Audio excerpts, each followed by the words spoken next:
everybody. Thank you for having me.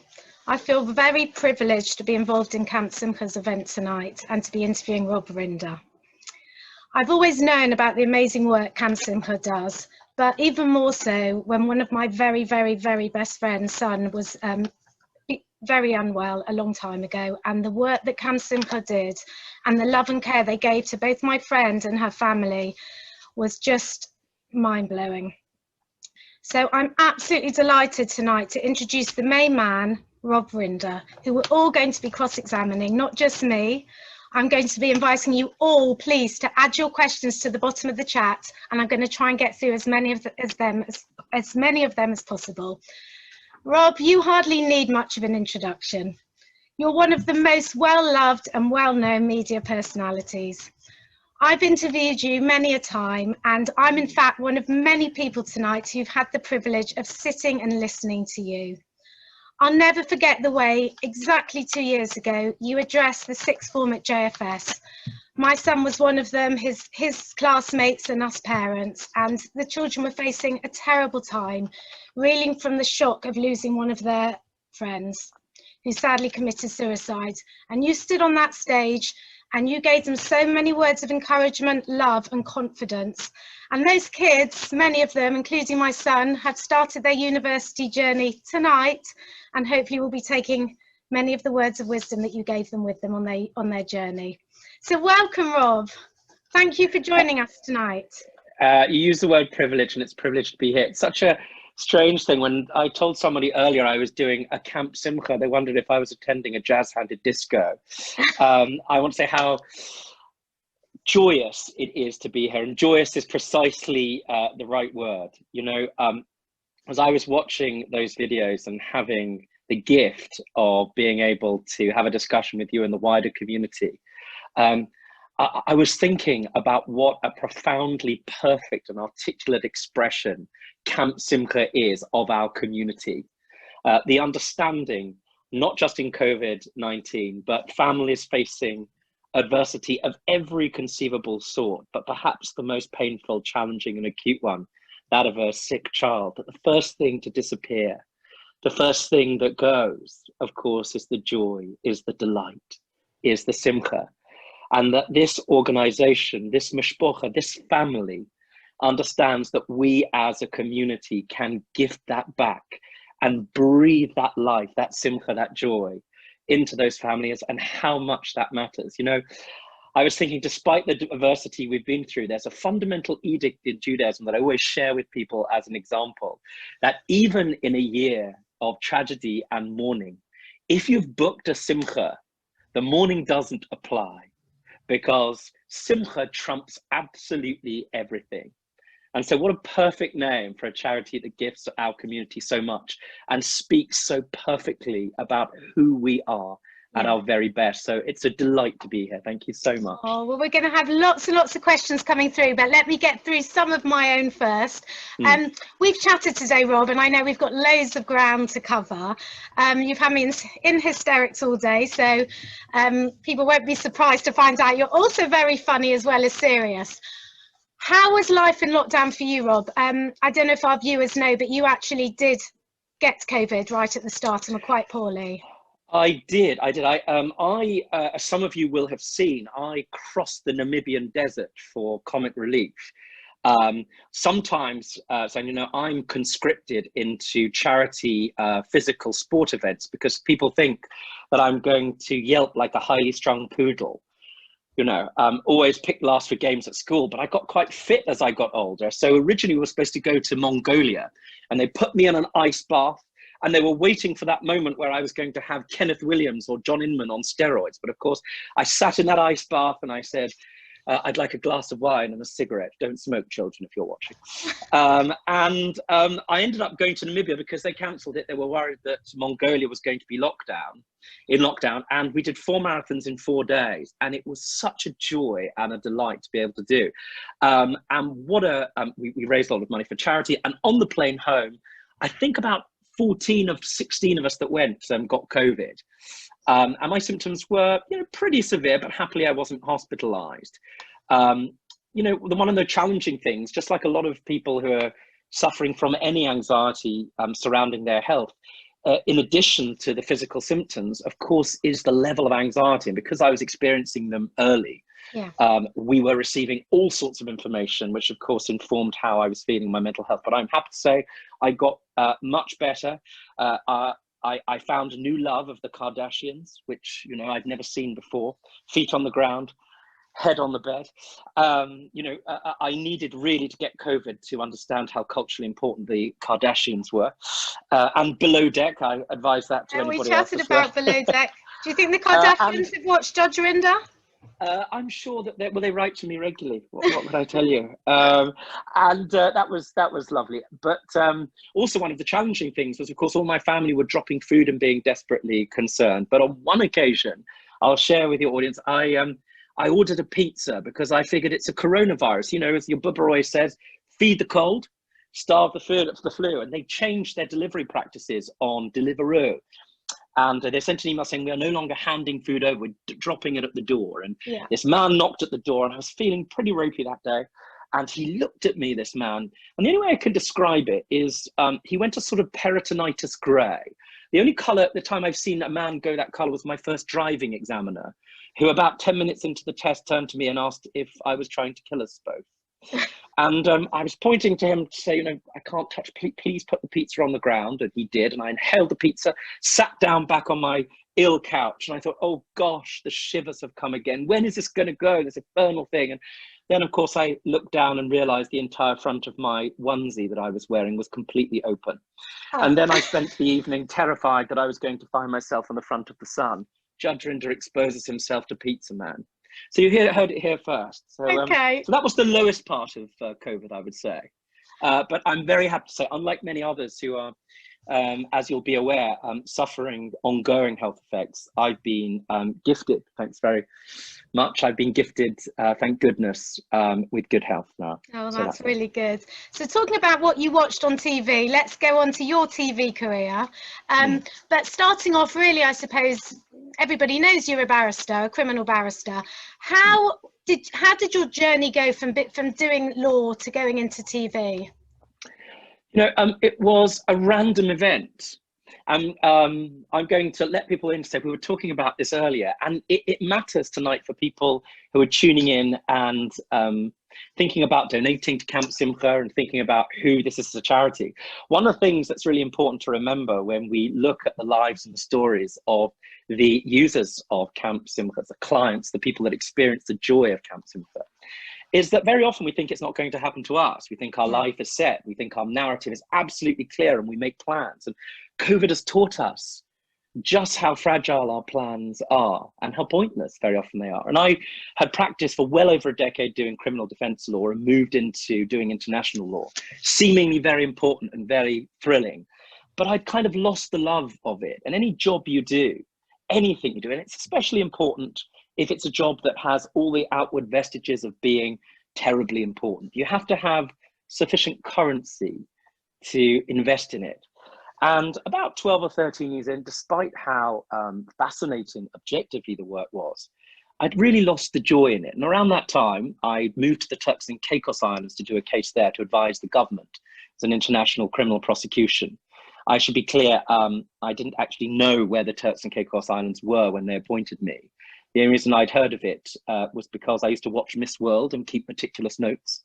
And there was always a Miss Turks and Caicos. And it was a very important case.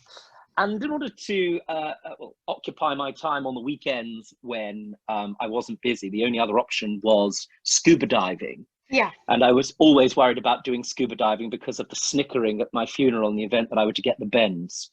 You can imagine it wouldn't go down terribly well. And so I ended up writing scripts, and I came back to defend in a case in Croydon. Anybody out there from Croydon? Hello, it's a charming place. Excuse me, I'm from South London and went to Croydon a lot. Oh, well, I'm sure it has some lovely upsides, and no doubt do write to me and tell me what they are. And I ended up doing a case there, and I was writing scripts and television ideas in my spare time. Went to sell one to a woman. I didn't know who she was. She, I think she said it was the worst thing she's ever seen. She certainly gave it her aggressively undivided indifference. And, but she entertained me. And I'm never interested in who people, you know, are outwardly. It's how they seem and what their character is like. And I wrote to her. She'd written some, she describes, chick lit novels. So I read the book in one sitting. All I'll tell you is it had a bunch of human geography in it, which I was unaware of, but there you are. And I then sent this letter to her. She said, it's very entertaining meeting you. There's a man in Manchester who's thinking about making a TV show. Are you qualified to sit as an arbitrator? And I assured her I was. And because it was television, I ignored everything she said thereafter. And she said, well, we're making a television program. And you see, most of the time, from the germ of an idea to getting somebody on telly who's never been on telly before, takes forever. Focus groups, years and years. And so I ignored all of the emails, thought that they were, I love this Yiddish word, talking bubba masters, you know, stories your bubba tells you, absolute nonsense. And I went and took a very important, challenging case advising the government of Jersey. I was advising the their independent, the independent Jersey care inquiry there. And in the midst of this very challenging, very nuanced case, I flew over to Manchester and I arrived and there I was and my court was there. My name was on the door and I sort of thought, oh my goodness, this is actually happening. And then it was case number one and it was a woman who was suing her wedding photographer. And I said, thank you very much for coming and thank you especially for bringing your mother to court. That's my sister. Case number one. Perhaps, you know, the most important thing of all and why I've delighted in the program, people often ask whether the cases are real and assure everybody they are. Case number two was perhaps the most profound moment for me in the whole of the show. We've done over 2,000 cases. We're very regulated by Ofcom, and so I have to give full judgment, and every case has to be 100% authentic, which means although I have a producer in my ear telling me evidence is coming up, or there's a goat about to come into your courtroom, or don't look because somebody's about to expose themselves to a lime green mankini, more about that later. They aren't allowed at all to comment on anything I say or anything relating to the evidence or the judgment. But on this particular occasion, case number two, somebody comes into my courtroom and it's a case that is between two people and there's been completely toxic breakdown between the family. And I say something like this, and I should tell all the listeners out there, everybody who's paid to be here tonight, thank you very much, that my producer who runs the show is from Birmingham. She doesn't take any nonsense whatsoever. I always say she is sort of like the ultimate Jewish mother. That would be her wrestling name. And as I said this, I said, gosh, this is a case for £90. That's not a lot of money, I say. She whispers very loudly in my ear, do you want to rephrase that? You sound like a right posh. Enter the swear word. And that was how long ago was this? When did you first start? Close to coming up for 7 years. Wow. And from there, I got the gift, the delight and the privilege of real privilege. That word is swirling about, and I think we need to draw it into sharper, more meaningful focus. But the privilege of hearing about and learning about the lives of people beyond my experience. Oh, listen, as I've been chatting to you, so many questions are coming through. I wanted to get through my own, but let me just pick up some of the questions. Are you ready? Anything. So, okay, so this is Linda Loftus. So Linda's asking you, let's pretend you've been accused of murder. Mm-hmm. It's perfectly possible during a lockdown, I have to tell you. That's what she was going to say, being in lockdown 24/7.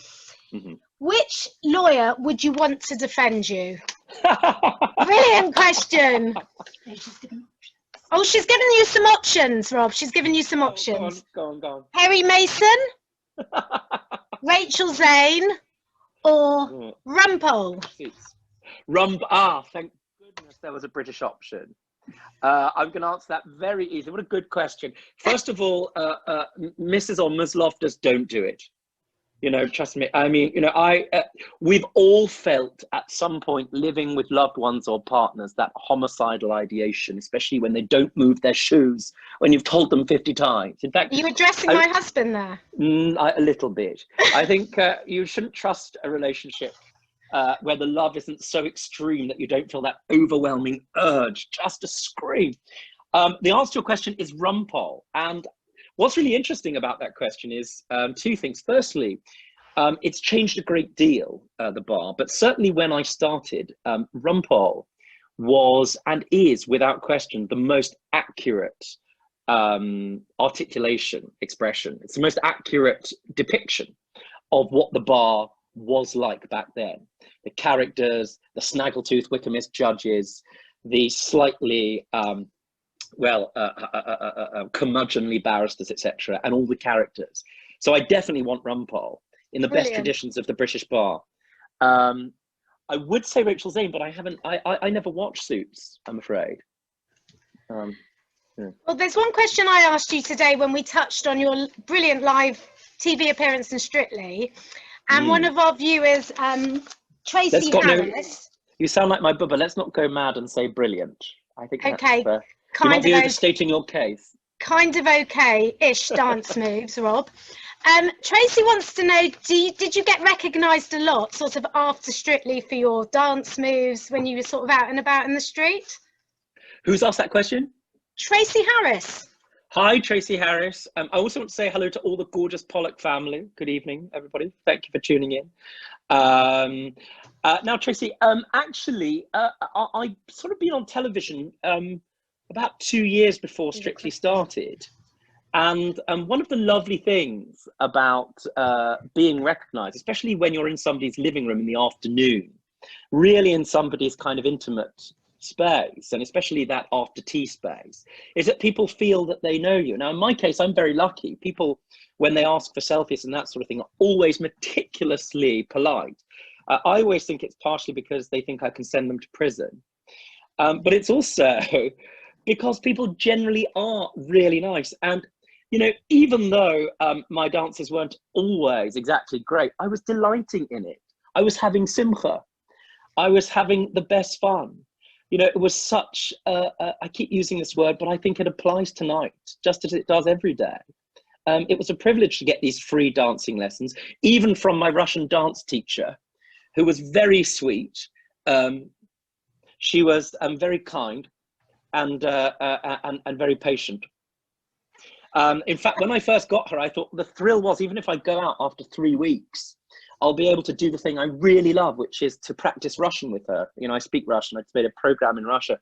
And between Elstree and my house in Islington, we stopped past Highgate Cemetery. And this was my moment, you see, to bond with her. And I said, oh, you know who's buried there? Karl Marx. And she looked at me and said, here's a singer. So that was the end of our intellectual relationship. Yeah, people stopped me all the time and they were delightful. Oh. And, you know, the reason it's a lovely question is because one of the great things that you're gifted by having any kind of public profile is the capacity, by doing absolutely nothing but standing there and smiling for the camera, to improve the chemistry of somebody's day. And, you know, all of the things that matter to me more than anything. I was so touched by watching that video earlier, that wonderful thing that Camp Simcha does about bringing joy between a couple, for example, a wonderful evening, and remembering just how important that is. When somebody comes up to me and says, do you know, I laughed so much during your program the other day, or I learned something, that's the gift of Simcha. And so it's a real privilege. And as I think I said to you earlier, any celebrity that complains about it or writes about invasion of privacy when they're using the media and they rely on the public for their platform or for their job should think about getting a real job if they're not prepared to stand for a selfie and smile for the camera. Exactly.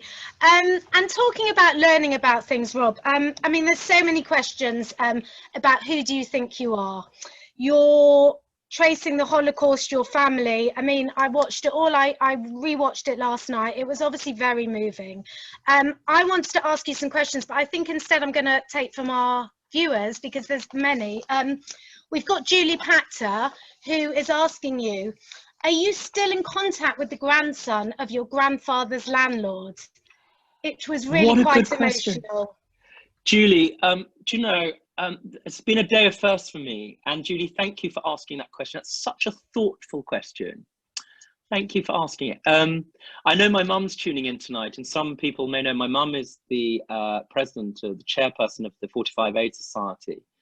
And just made the most extraordinary contribution. Of course, I'm also privileged tonight to have Karen Pollock, the director of the Holocaust Education Trust in my house, whose work means so very much to all of us and is so profoundly important. Julie, my mum is in contact. His name is Nathanael, and I want to share with you just how profound that moment was. I think sometimes people, when they watch television, think that it's all pre-choreographed or pre-prepared or set up. One of the things that you can see on Who Do You Think You Are, and you can tell, is it's entirely authentic. And that journey and the honesty of it permeates through the screen, and it's exactly what happened. So I had been with my mum and my brother and my late grandfather to that place, but 20 years previously, when it was in its last throes of decay, but people were still living in that wreck of a place. And back then, 20 years before, there was this extraordinarily profound moment, which I know I've re-remembered, but it was profound, which was that my grandfather came downstairs from the flat, this tiny place that he'd grown up in with his sister's brother and parents. And there was a woman there, and she looked at him, she looked at her, and she looked at him.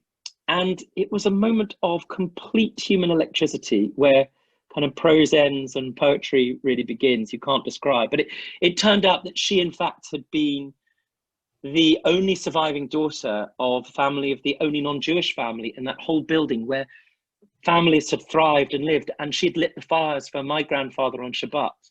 And they hadn't seen each other for all of those years, and she'd had no idea that he had survived. And there he was standing with his daughter and his grandchildren. And she looked at him and he looked at her. And in that moment, there was a complete history and narrative. Everything and nothing was said. So 20 years on, to stand in that space, I wasn't really listening to what Nathanael was saying. You know, one of the things that's remarkable about that building and that place is that all of the objects have got the imprint of human memory. You know, if you go to the Tower of London and you look at one of the bricks and you can squint enough and crowd out the flight path into Heathrow, there's a moment when you look at that object and you share in the consciousness of Anne Boleyn all of those years ago on her way to the scaffold. And there I was standing in the home, the house where my grandfather and his sisters and his parents had lived and breathed and delighted, and sure had tragedy, but also had simcha, and it permeated into the bricks and the wood that was still there, still there. So when he sat down and he said to me, and by the way, my grandfather and your grandfather were best friends, it took a little bit of time to sink in, and I had no memory until he showed me the photographs of my Zayda at his father's bar mitzvah in Israel, and I had no memory or no knowledge of that whatsoever. But we were able to share that with one another, which was so profound. I mean, that word doesn't really do it justice. You know, I sat there and it would have been his 90th birthday. And the special gift that he brought me, and especially my mom, wasn't just his memory, but that his grandfather had kept a periodical of that place. And so, as some of you will have seen, I was able to read stories, sentences, verbs, entire narratives, a whole life about people who had previously existed just as names.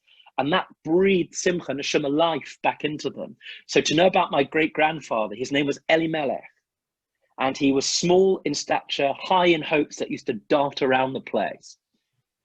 That gave a special brand of magic to not just that place, but it literally reanimated it. And I could give my family, and of course the wider world, the memory that this person wasn't just a name or statistic, but an actual human being. So it was a joy and a delight. And that's a long answer. In short, my mum, who is brilliant at this sort of thing, I believe is still in contact with him. Thank you for such a thoughtful question, Julie. Oh, and Rob, lots of people have asked me when they knew I was going to be interviewing you, can I ask you, do you watch yourself on the television? When I asked you this earlier today, when we were chatting through things, you said nobody's ever asked you that question. No one's ever asked me. Do you? No, absolutely not. If I need to learn something, I might. As some of you know, all of my productions have had to, well, we've stopped them at the moment because of COVID and social distancing, so I can't make my court. I do a variety of programs. So on Channel 4, I have a late night chat show. It's a little bit naughty. And my program, I only watched a full case for the first time last week by accident at James Martin's house. And, you know, it's interesting because, of course, you see yourself and hear yourself totally differently than you think you sound. And anybody who watches themselves back with their arms folded, thinking how marvelous they are, really probably needs to go and see someone very, very urgently. Or they need to go and run for American president. That's perhaps an option as well. Okay, fair enough. But I do, however, watch my history documentaries back. Yeah. So at the end of October, there's a 2-part documentary that I spent some time making, talking about. It's called The Holocaust, My Family and Me.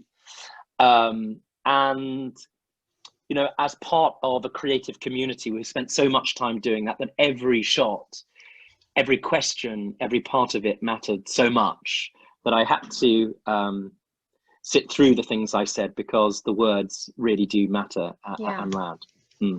Okay, thank you so much. We've got Queen Liz. Is that her real name? That is her absolute real name. Queen Liz is do you the know Queen Liz? I certainly do. I mean, that's the ultimate privilege. Queen Liz is the queen of the royal family of Rinderettes. And the Rinderettes are, some people have a fan club. I don't have a fan club. I have a genius community of the most brilliant, attractive, well-versed, culturally curious women in the world. And not only are they utterly brilliant, every single one of them uniquely attractive and clever, but they also police Twitter on my behalf. That is hysterical. Well, I have to tell you, they make me look positively gentle. I'm sitting here in the Camp Simcha offices, and when I walked in here, the team basically said to me, when people booked tickets for tonight, there were so many people that said they were part of this fan club of yours. So it's not a fan club, it's a royal family. I want to be absolutely clear. Fan clubs are, you know, to a penny. We are first of all, everything they do genuinely matters to me, but also actually what's joyous about the Rinderettes is that I think sometimes people denigrate fan communities online, and certainly they can be challenging spaces, and they can be spaces where people are bullied and that sort of thing. What's wonderful about the Rinderettes is it's so much more than that. It really is an expression of what Twitter and social media could be, can be at its very best. They really do support each other in the good times and the bad. They have fun and they delight in each other's joys. And so it's a privilege to get a question from Queen Liz Rinderette. Are you ready for the question? Bit scared, yeah. I've got my gin here. I'm going to toast Queen Liz. It's quite a good question. It's quite a simple one, actually. What are your hopes and dreams for the future, Rob? Oh, that's I thought we were. I trust her to ask the most challenging question. You'd expect that from the Queen, I suppose. I think, you know, it's a fascinating thing. I think when you end up with any kind of public profile, it happens. When you're on television, I have friends, as some people will know, who are Hollywood stars and or people who are at the upper echelons of politics. And people think that you're somehow different in some way, as if you don't experience, you know, the full range of emotions, or somehow your expectations, delight, desires shift just because you're a personality, an objective person. But Queen Liz, just like everybody else, it would be my aspirations for the future is to have as much simcha as is possible, to remember each day, to delight in the day, and to have joy in my relationships, joy in my family, and joy in my friends. That's my aspiration for the future. Well, that's lovely. And one more question. I like this question. This is from Tracy Krieger. Okay. Is Tracy Krieger married to Greg Krieger or related? I don't know. I love Jewish events, but I always, yeah. Tracy, anyway, are you married to Greg? Tracy says, Rob, I so love the Michael McIntyre surprise and how diverse you are on television. So looking forward to the Holocaust documentary in November. Do you have a lovely person looking after Rocco when you are working? Rocco's your dog, in case people don't know. Or does he go everywhere with you? Oh, that's a good question. At the moment, I have friends staying with me, and the dog prefers them to me, which, you know, frankly, is unsurprising because they adore him. Can you get Rocco on camera? Oh, alas, he's gone out for ice cream, because the truth of the matter is that Karen is downstairs expecting dinner, and I didn't want to leave him with her just in case things went horribly wrong. But in terms of the Michael McIntyre thing, you know, that was completely real. I'd had a bit of a challenging day. I'd had a difficult thing to write that night. And so I'd had rather a lot to drink in order to get to sleep. So that moment when he wakes me up, I was genuinely surprised. The only thing about it is when I watched it back, and you see, I did watch that back, they cut out all of the swearing, especially when Sweep of Sooty and Sweep started firing a water pistol at me. You know, frankly, it was before the watershed, but I thought it'd be much funnier if they'd have included the expletives. Well, thank you, Rob. And now this question is really cool, because I was actually going to ask you, it was on my list of questions. We've got Barbara Wolfstein, who wants to ask you, Rob, would you ever go into the jungle? The celebrity. Well, Barbara, I can give you an exclusive, and I'm happy to announce tonight for Camp Simcha. No, so there you are. Well, especially this year. I mean, it's the goodness me. I mean, there's so many sort of Yiddish phrases to describe the kind of horror. It's more like Camp Oy Vey this winter. Who wants to go? I mean, to Wales in the freezing cold and have to sleep under a tent. I don't sleep under tents at the best of time. You know, frankly, the only camping that I do involves Camp Simcha or Jazz Hands. So there's absolutely no way I'll be doing that. But there's also, something I know about you, Rob, that I don't know if there's something I know about you, that your reputation is that you're one of the top fitness guys at Barry's boot camp. So you'd probably be able to keep up in the jungle with your fitness. Probably, and I love the show, and I really understand why people watch it. I think it's going to be a challenging one this year, much harder than doing it in Australia. There's the kind of Australia thing, what's not to like, you know, a nice first class flight and staying at a nice hotel. I think that's much more pleasant, as I say, than doing it in wet, damp and unpleasant Wales. Wales is lovely, that is a lovely place, but I don't think it's going to be pleasant to sleep in a ruined castle under canvas. But, you know, the only reality TV shows I've done, and I'm very strict about this sort of thing, is Strictly and Bake Off. And the reason I did those shows, firstly because I wanted to learn to dance. In the case of Bake Off, it was for Stand Up to Cancer, is because they truly are delightful. And the joy, the simcha in them, I come back to that word, permeates through the screen. And so in Strictly, one of the nicest things is that you can feel everybody, regardless of your background, your age, where you come from, you can feel people willing you on to do well. And the same is true of Bake Off. There's just that lovely British joyous sense of delight and people willing you on. And much as I can completely understand the dunking stool mentality of I'm a celebrity, I don't think I'm going to be eating a kangaroo testicle anytime soon. Apart from anything else, it's not kosher. Exactly, I was about to say that. I know, I can't imagine what the bracha is for a kangaroo testicle. I suspect there isn't one. I don't know. Who knows? Who knows? Right, ready for your next question? Yeah. Okay, we have, well, this person has not put their name, so they might be a bit embarrassed. Robert, how long were you studying at the National Youth Theatre? Was it a sudden decision to leave acting?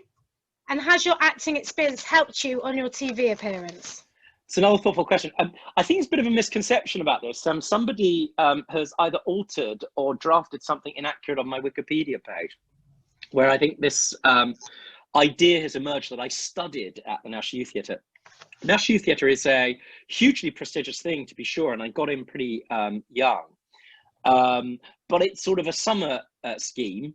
And people apply from all over the country, and then you do a play in the summer. It's more of a kind of organization as opposed to a drama school. It's like a thing that people do over the summer.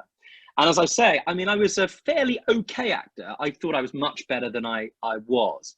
And I was in the only play I did there was Julius Caesar with Chiwetel Ejiofor, very famous actor, who played Julius Caesar, and a few other people who have gone on to do amazing things.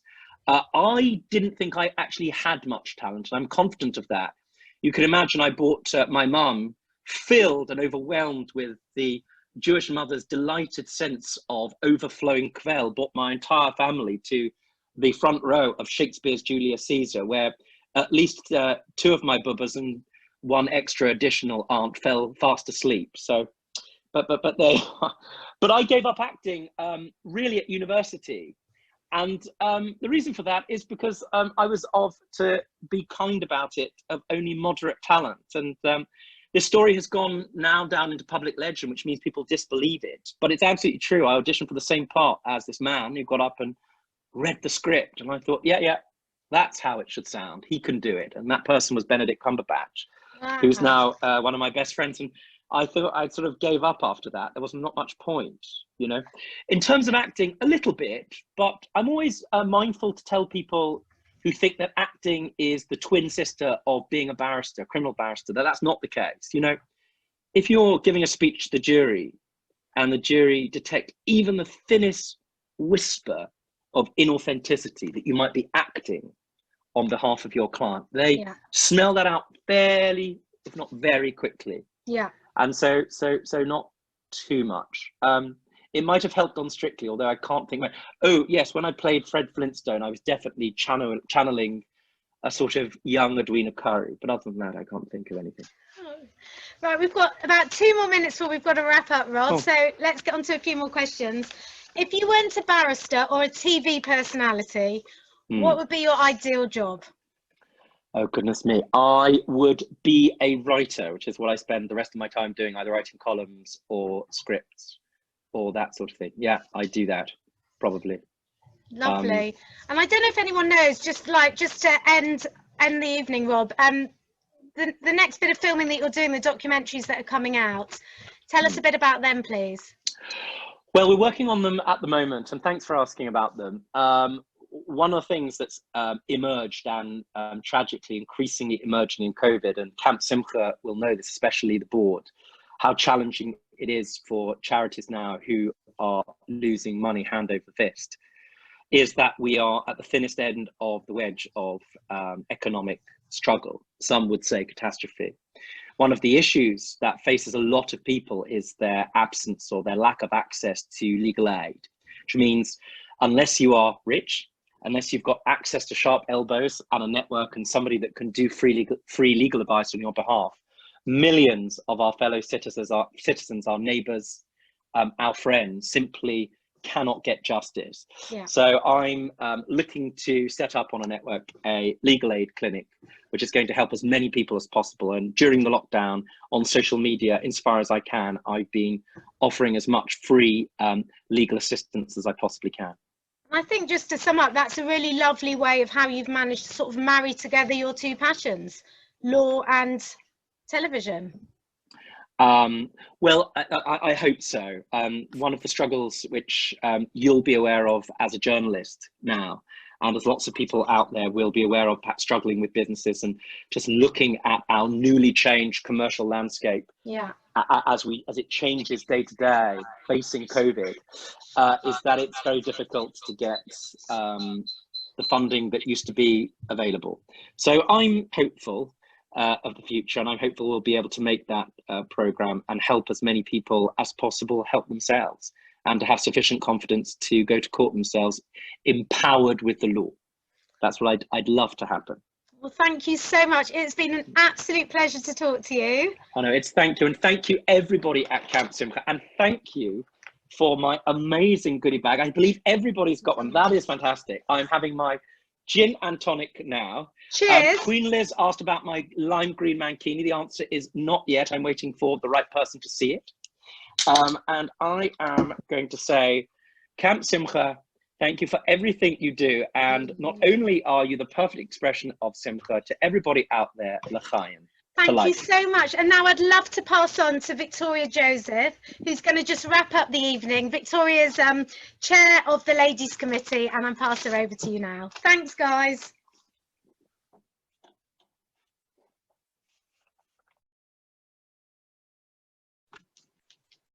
I just wanted to say a few thank yous before you all go.